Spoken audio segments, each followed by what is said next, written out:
Baby, uliniambia hujaoa vile. Hebu sikiliza, nasikia kama kengele ya mke wangu huyo. Hebu ngoja nikamwangalie. Mke wako? Si uliniambia hujaoa wewe? Amekuja kuchukua talaka yake huyo. Njoo huku nikufiche kwanza. Wapi? Ingia hapa. Mke wako akiniua misikubali. Sasa inabidi uingie humu. Mimi nitatosha kweli humu? Utaingia tu, usiingie kwa nini? Haya, ingia sasa. Haya, bonyea kidogo. Sasa mimi nataka mwenzako nilishawahi kumuingiza kwenye sufuria na kakaa. Mka wangu, nilikuwa chooni tumbo lilinishika sana. Baby, hilo pipa unapeleka wapi sasa? Naona zito sana. Hili pipa bwana nimelijaza unga kabisa, maana yake wanatutisha tarehe 9, si tarehe 9 kuna nini? Nimeona nijaze unga kabisa. Fanya la maana sana. Alafu unga wa Azam hata bila mboga unakula ugali. Kwa hiyo mke wangu uje kunisaidia Mtume, nishajitafutia bala. Haya, toka haraka ukimbie. Ukija niletee viatu vyangu. Hivi nimesema unga au mchele vile? Tatizo mimi muongo nisie na kumbukumbu.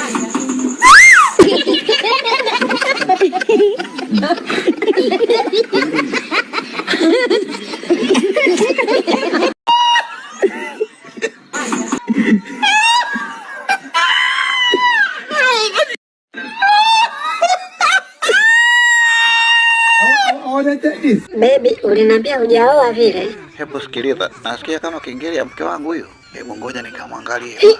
Mke wako? Si uliniambia hujaoa wewe? Amekuja kuchukua talaka yake huyo. Njoo huku nikufiche kwanza. Wapi? Ingia hapa.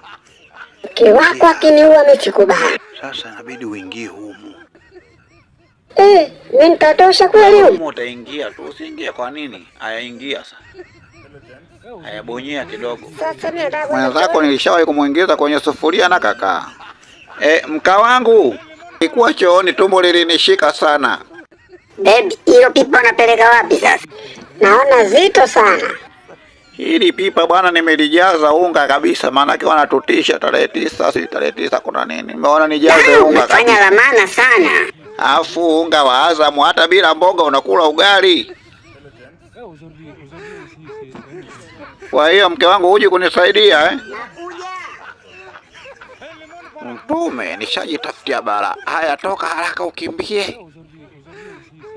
Ukija niletee viatu vyangu. Hivi nimesema unga au mchele vile? Tatizo mimi muongo nisie na kumbukumbu.